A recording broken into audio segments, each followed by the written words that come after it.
Audience members, thank you for coming back to our next session. It is one of the last few, and I hate being on the last session because people would have drifted away, they've got things to do. But those people are going to be missing out because I have a very distinguished panel with me here today. My name is Roland Lim. I am a business TV presenter at CNA. CNA is a Pan-Asian channel headquartered out of Singapore. But enough about me. Let's talk about the people on the panel. To my guests now. First off, Lorenzo Simonelli. He is Chairman and CEO of Baker Hughes. A few words about yourself, please.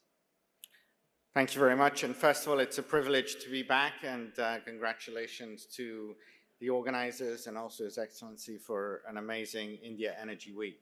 At Baker Hughes, we're an energy technology company, and as we look at the discussion that's going to be happening today, I think it's clear that there are challenges as well as opportunities when we look at the energy landscape. And affordable, secure, sustainable energy.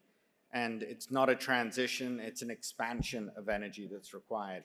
And you've had many comments today about how can we ensure that we're successful in providing the abundant energy and making it affordable and secure. And with my fellow panelists, I'm looking forward to the discussion that we're going to be having, because I think you'll see the differences also between a key operator, a technology provider, and also the aspects of new energy and how we combine to make sure that we can provide that security going forward. Absolutely. Mr. Musabbeh Kaabi, please introduce yourself. He is CEO, Upstream at ADNOC.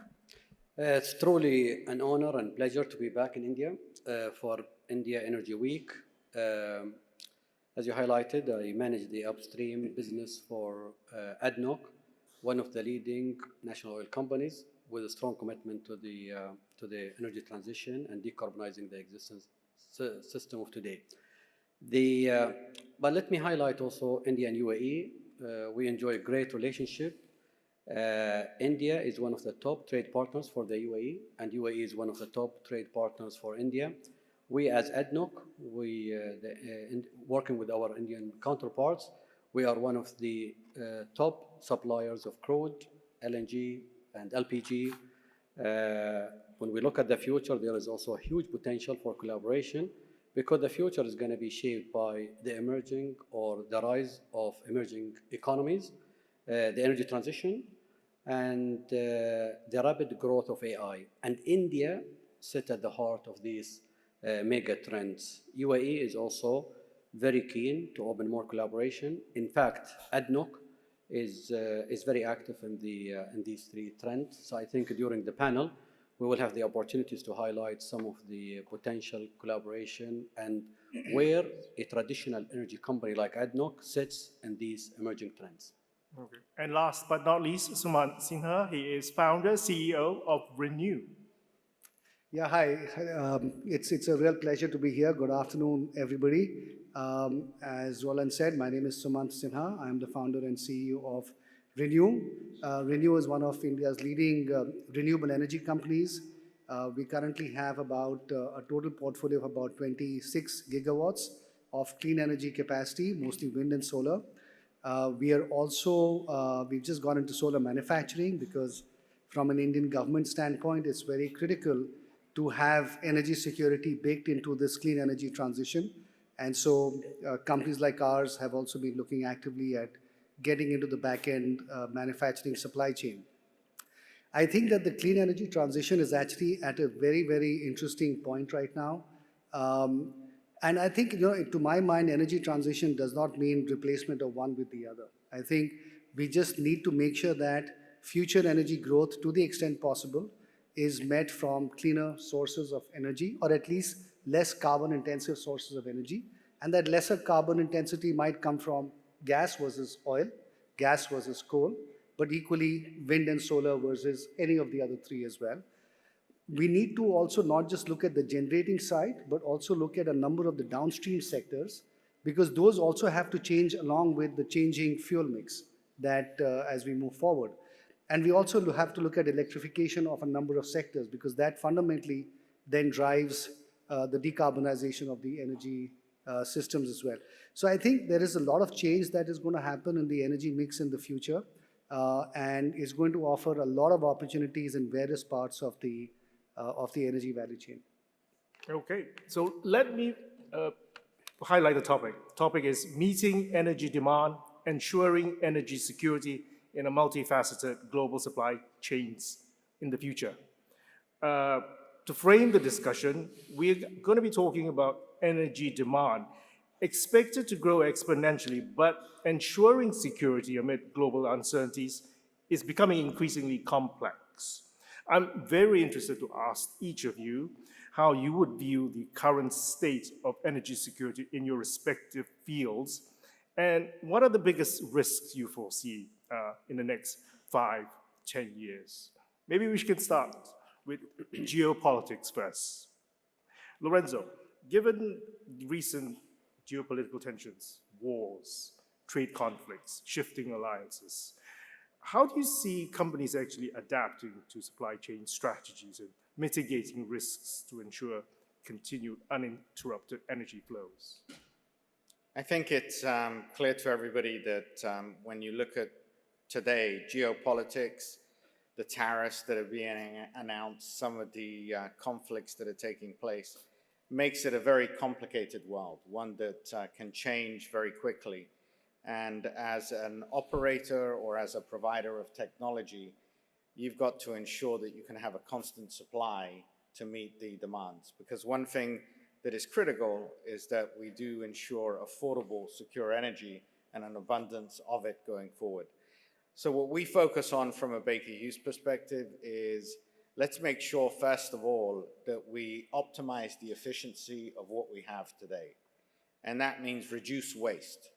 And the best way to actually achieve more is by reducing downtime and increasing productivity and efficiency within our operations and also through the capabilities and the technology we provide for our customers and our partners. And that simplistically said is the innovation around upgrades, compressors, gas turbines, that you can reduce the required interval between maintenance, and you actually go from 6 months to 2 years so that you don't have any downtime associated. Or remove leakage by actually having valves that don't leak, or compressors that actually don't leak. And these are all innovations that you can upgrade in existing operations and actually yield a significant amount of improved uptime and performance. Secondly, applying digital. And when you think about generative AI, predictive analytics, there again, there's many solutions that we've already incorporated that help our customers, our partners to increase their production so that the energy is there. We know that moving to new energy forms is going to take time.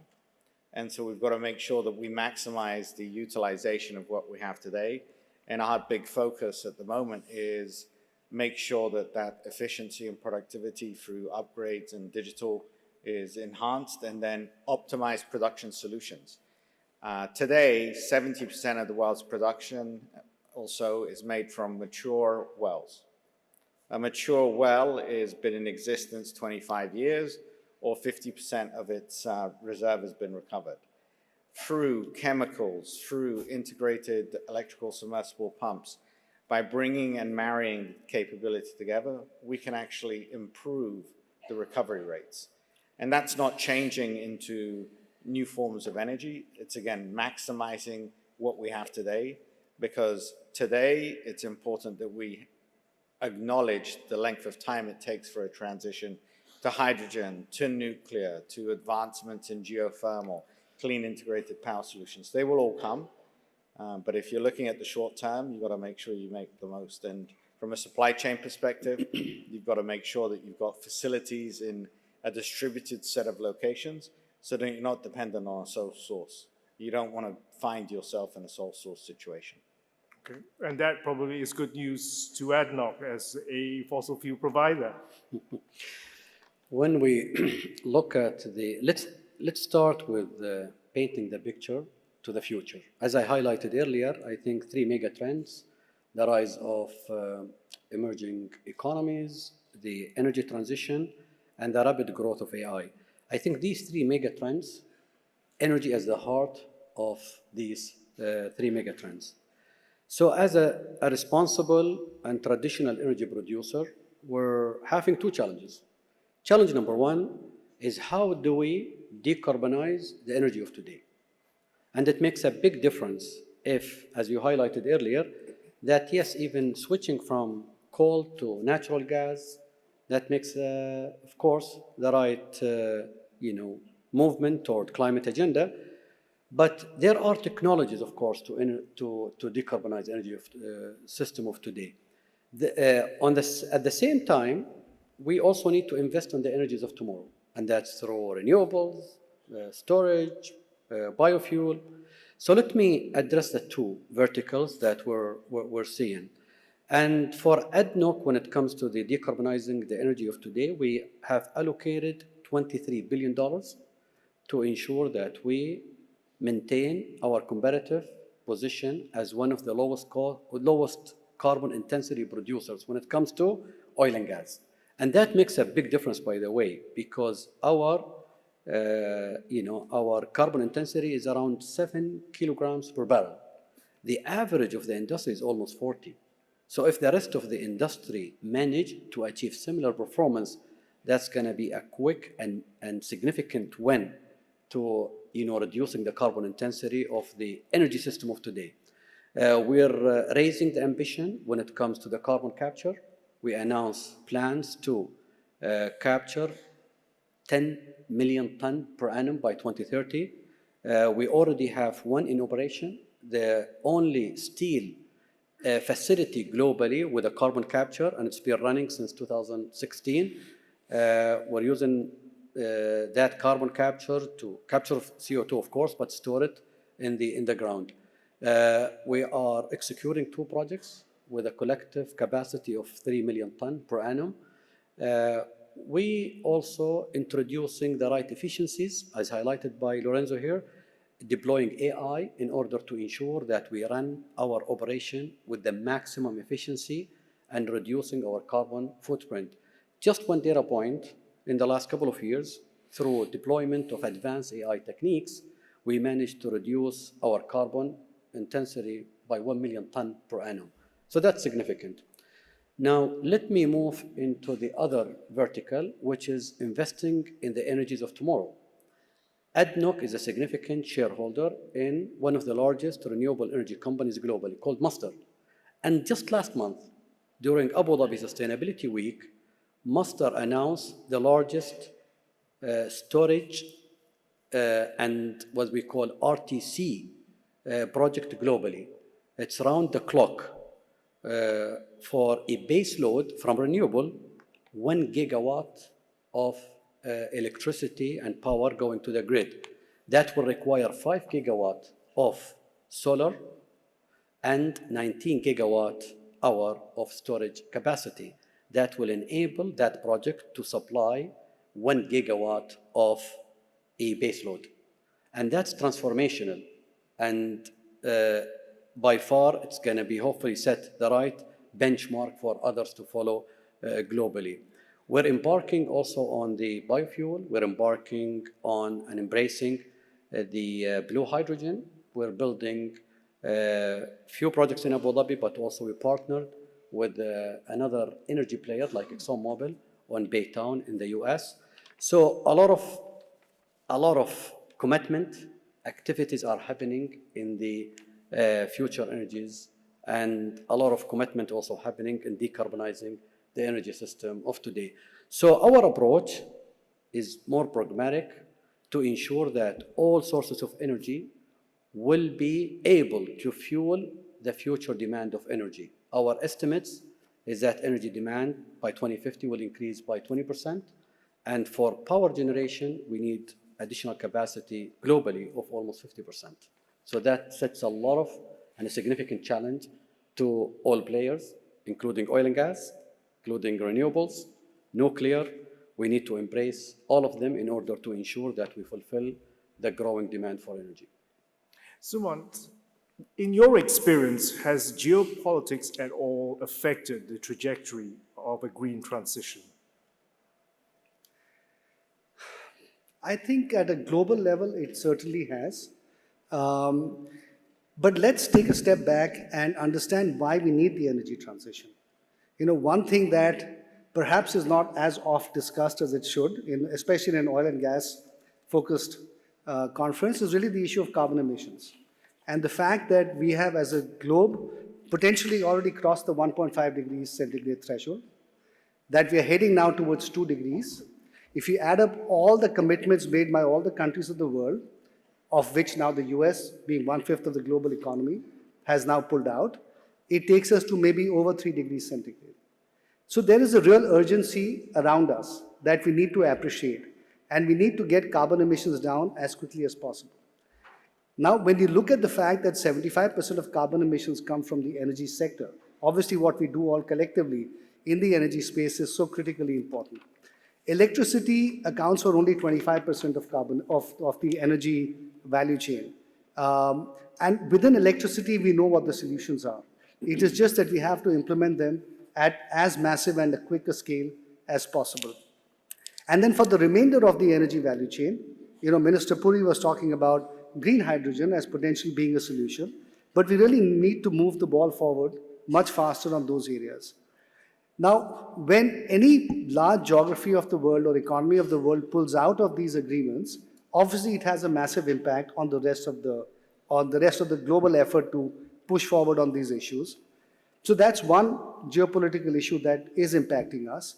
A second geopolitical issue is that almost the entire clean tech supply chain today sits in China, and it's very concentrated. And so their decisions, their philosophies, their trade issues with them will shape, to some extent, the global transition towards clean energy. The third thing is that if you look at Europe, for example, which has been so far in some ways in the vanguard of the clean energy transition, I think they have a lot of geopolitical issues on their plate right now to deal with, not least of which is potentially the crumbling of the NATO alliance. And therefore, they have to potentially divert a lot of their own resources and bandwidth and thought process towards security and those kinds of issues. They're already strained on the budget front. And so therefore, their ability to push forward on the clean energy transition to some extent may be compromised in the future. I don't know, but time will tell. And so therefore, yes, the clean energy transition is impacted by geopolitics quite substantially. Now let's look at India, because we are, of course, in India right now. I think India, when you look at the compulsions for India to embark on a clean energy transition, there are multiple such factors. Beyond just, of course, climate change being an important issue, India also has a rapidly growing electricity sector. If we meet most of that demand growth through coal, which is really the abundant fuel in India, we don't have a lot of oil and gas, our carbon emissions are going to double over the next 20 years or so. We already account for 8% or 7% of global carbon emissions, and that's not going to be very healthy. Also, it won't be great for the pollution and so on in the country. So therefore, we need to embark on a different path of growth. And within that, if you look at the commercial lens, today, wind and solar are cheaper than any other form of new electricity. And therefore, there is an important urgency for us to shift and meet all of our demand growth in electricity from wind and solar, hydro, to the extent it works, and nuclear eventually, right? So that's a direction that we're already embarked on. Now, in addition to that, India also imports about $150 to $200 billion worth of fossil fuels every year from countries like the UAE and others. Now, for the longest time, this has been the Achilles heel of the Indian economy. And so therefore, the more we can actually have domestic sources of energy production, starting with electricity, but then getting into other areas, the better it will be for us economically. And when you layer in on top of that, the security issue, or the national security dimension, I think it makes it even more important for us to actually push forward on the clean energy transition as rapidly as possible. And that's a view that the government of India has taken several years ago and is therefore pushing forward very, very aggressively into the clean energy transition. Now, the other point I would make is that if, however, our dependence moves from importing oil and gas from some parts of the world to importing clean tech equipment from China, then we're replacing one kind of dependence for another. And that's why developing a local manufacturing supply chain for the clean energy transition, from solar panels to wind turbines, to batteries, to electrolyzers, to transmission equipment, that also becomes very critical for the country. And again, therefore, the government has embarked on this effort to try to localize the entire manufacturing supply chain. So I would say that India is now in actually a very, very good position as far as the energy transition is concerned. We are growing, as I said, our electricity demand at 6 to 7% a year. This requires us to add almost 60 to 70 gigawatts of new renewable capacity every year, which is an investment only in generation of about $50 billion. If you add to that transmission, storage, ancillary industries, it'll add up to a handy $75 to $100 billion a year of investment required to push this forward. As we do that, coal begins to plateau off. Maybe in the next 10 years or so, I feel that we'll be at a point where we can start potentially using clean energy to start replacing coal-based power. And so my personal hope is that by 2035, we hit peak coal in the country. And in addition to that, as Minister Puri was saying, if we can get the green hydrogen ecosystem going and produce all that green hydrogen in India, replace imported gas, and get into more and more of the user areas in terms of industrial applications and industrial usage and so on, move the automobile sector, for example, into electric vehicles, then we can actually bring down our imports and our dependence on foreign oil. Now, it may sound utopian right now, but I'm pretty optimistic that 10 years to 20, 30 years from now, we'll get to the point that we can start doing that. And that is really something that I think the country is working towards. Okay, which brings us to the next topic, which is sustainability. So maybe we can start with Sumant first. So how is Renew actually working with its supply chain partners to achieve that net target zero set by India of 2070? Well, to get to net zero by 2070, of course, we have almost 45 years left, so we have a fair bit of runway to get there. But we as a company have set a target that we want to get to net zero by 2040. Now, our carbon emissions are actually quite small because we actually don't emit that much carbon in our supply chain, in the manufacturing of solar modules and wind turbines, and then in the putting up of that capacity at the ground level. We don't actually emit that much carbon. And when you look at our scope 3 emissions, which is really the carbon emissions saved from using our products, we're actually a big sort of negative on carbon emissions at about 11 million tons right now. And as our capacity keeps growing going forward, we'll continue to be more and more negative on carbon emissions. Now, how we work with our supply chain, obviously we have to, being a clean energy company, we follow the highest standards of disclosure and the highest standards of looking at what carbon there is in our supply chain and making sure that we bring it down as quickly and as rapidly as possible. So we have looked at our entire supply chain, obviously, and we've tried to make sure that we understand exactly how much carbon emissions happens at every step along the way, and then we find ways to bring that down. And then, of course, the product that we sell ultimately also does not, actually help save carbon. Our company, by the way, if we were not generating almost 1.5% of India's electricity through clean energy sources, there would have been an additional 0.5% of carbon emissions from the country as a whole. So we ourselves are therefore bringing down India's carbon emissions by almost 0.5%. At this point in time. And as clean energy keeps increasing in the energy mix, that number will keep increasing as well. And that is eventually what is going to help us get that 7-8% number down to zero. But it's going to be a long road because there are many user areas that have to be decarbonized. But first electrifying and then decarbonizing electricity, I think, is the way to get there eventually. Okay. Musabbeh, in regions which are heavily reliant on fossil fuels, what role can policy and regulatory frameworks play in incentivizing energy companies like yourselves to invest in clean energy? Well, look, when you look at the energy transition, in order to achieve a just, equitable energy transition, I think the role of policies is very critical. So there are different sets of policies. Some of them are voluntary, others are regulatory. And so look, in the COP28 in Dubai, of course, ADNOC was one of the signatories for the, what we call OGDC, Oil and Gas Decarbonization Charter. And with a specific targets to reduce carbon intensity by 2030 in the short term, but also in the long term, So I'm glad that there were almost more than 40 companies, national oil companies for the first time, and international oil companies to sign that commitment. We're closely monitoring the progress, and I see a very strong commitment to achieve these targets.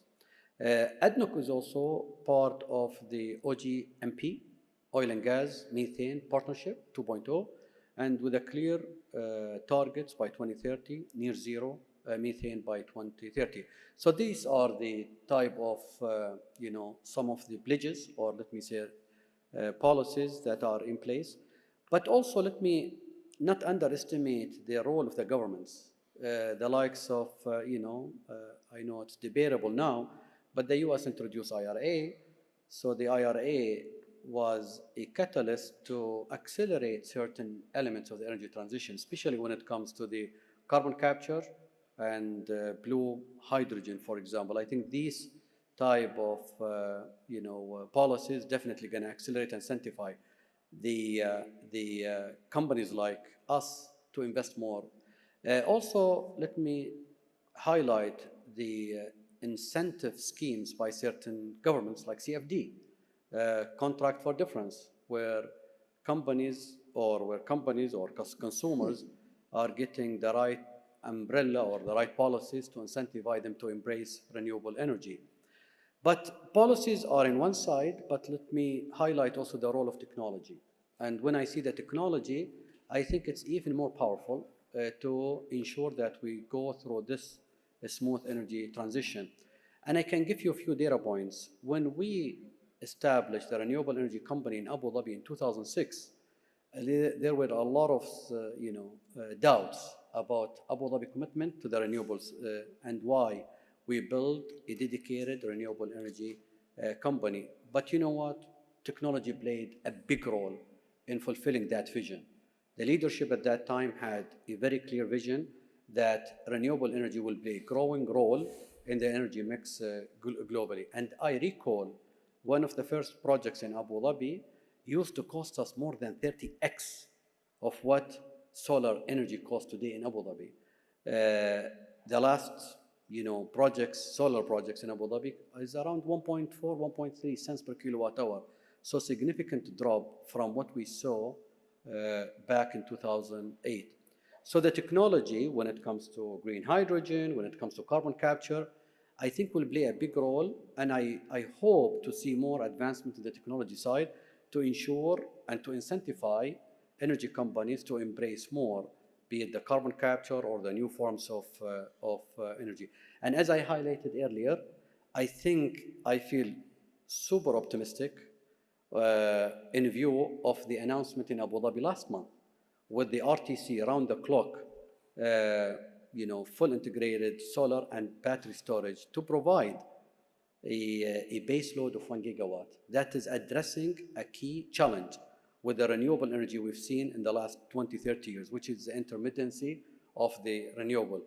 So with the technology role and the right government policies or regulatory framework, I think there is a strong signal that energy transition hopefully will be accelerated, and we will see more growing role of the renewables energy in the energy mix going forward. Okay, maybe Lorenzo can chime in. You've got lots of fingers in many pies. Are the current global frameworks sufficient, or do you think they need to evolve as well with technological advances? It definitely needs to evolve, and I'd say we're still very much in a confused ecosystem at the moment. And when we look at the opportunities, we have to face into the challenges first.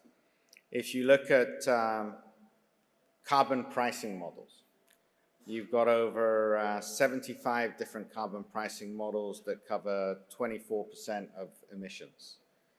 You have differentiation between the global north, the global south, where emissions take place, and yet where a lot of the requirements are going to be to make the advances on not having emissions in the future. And if you look at the amount that's got to be spent on the energy infrastructure going forward, just to satisfy the energy demand, it's estimated that in the next 30 years, about $275 trillion is going to be spent. So when you put that all into context, it's complicated. So now you break it down to how do you start to make sense of it? And it's by really appreciating the differences and creating the ecosystem to enable us to have this energy expansion with the creation of a lower carbon economy. And you've heard the other panelists mention a number of the factors. And it's no one factor. It has to be a combination of all of them, and also being able to apply the technology at scale.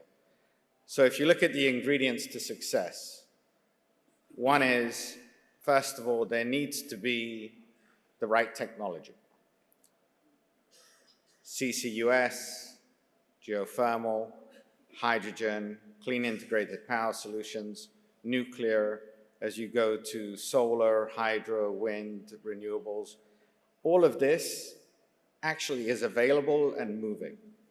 But there's an aspect of the cost curve that's naturally there, which has to occur over time.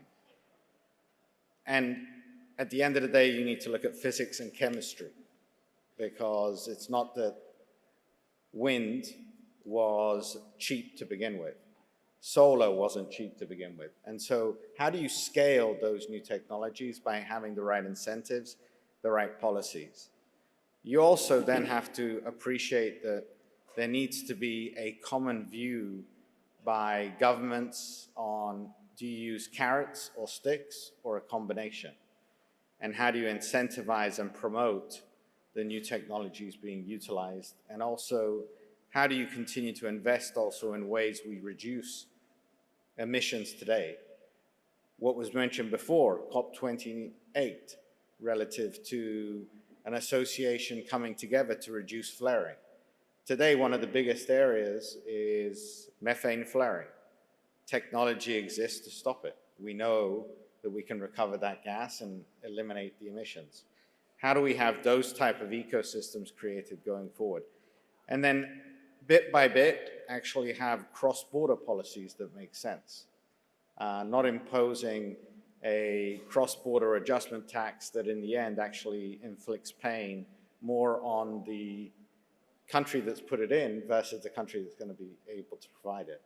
And I think it's actually sitting down in a pragmatic fashion and putting all of those pieces together, and also taking advantage of gas, which is very abundant. And today, the best way to ensure that we have affordable, secure, and also sustainable energy as we go through this energy expansion is gas, and utilizing that gas that we have today. I want to quickly go through one last topic, which is technologies. We are a bit short in time. Which technologies, in your mind, to all the panelists, whether it's AI, digitalization, clean energy, which technologies are showing the most promise right now in terms of the transition, in terms of securing the global energy supply chain? Short term or long term? Long term. If you look at the advancements being made in direct air capture, I think direct air capture is going to be a required technology for the future and has a lot of promise also with what we're going to be able to utilize CO2 for. At the end of the day, CO2 has value. We've got to be able to ensure that that value comes through. And the advancements being made in clean integrated power solutions with applications such as net power, which is creating 300 to 400 megawatt utility scale, zero emission. It really helps to be an alternative to nuclear with the aspect of some of the safety concerns around nuclear, but nuclear as well with some of the small nuclear reactors, very promising as well. So there's a couple of things, but if I were to pick the ones we're focused on, it's net power and also direct air capture. No. I would bet on AI and carbon capture as well, because look, when you look at the energy system, it's still scientifically the most efficient way to produce energy today is by nuclear or fossil fuel. I think the issue with fossil fuel is emission. So if we can reduce the cost of carbon capture and inject it back in the ground, that's almost a zero emission power generation. Let me take power generation as an example. So I am hopeful with the right technology advancement in the carbon capture, we would be able to, position what seems to be a carbon-intensive source of energy into a very low carbon-intensive energy source. And then the AI, and it's unbelievable how AI could potentially improve the energy system of today. There is a significant potential to reduce the carbon footprint of today's system by implementing more efficiencies, ensure best-in-class, efficiencies in the system, and we've seen it with our deployment in the AI. So the AI will enable us to do more with less. Sumant? Yeah, look, I'll go for something which is relatively already there. Today solar is at 1.3 cents or thereabout in the UAE. There are a lot of technology improvements that are going to happen. You'll have perovskite cells, tandem cells, and so on that will come in. You'll have the ability of putting solar on windows, on your car rooftop. There'll be so many applications of solar that will evolve in the future that it'll really democratize the availability of solar and really revolutionize that whole area, which I think we've not really seen yet. So the cost will come down, and frankly, energy will become free at some point, or almost free. And then it's really up to human ingenuity to see how we can take solar generated in the daytime and how we can then store it and use it at any other point of our convenience. So I think how we do that, I think is going to determine the eventual cost of the energy, which I think, so therefore, I think battery technologies are going to be really critical when coupled with this really cheap form of solar energy to really change the applicability of solar energy in our lifetimes. But I'll also mention one more, which is nuclear. I think if we can get the cost of nuclear down through small reactors, change the fuel type, make it less weaponizable and all of that, make it much more easily available, then nuclear can actually also become part of the base load aspect of the solution. So I think between those two, I think the solution is in front of us. And I think if we can get them down cheaper, then it'll really also allow us to get into things like green hydrogen and those kinds of things, bring the cost down. And those I think can be real game changers. To me, we have to implement at scale whatever we do.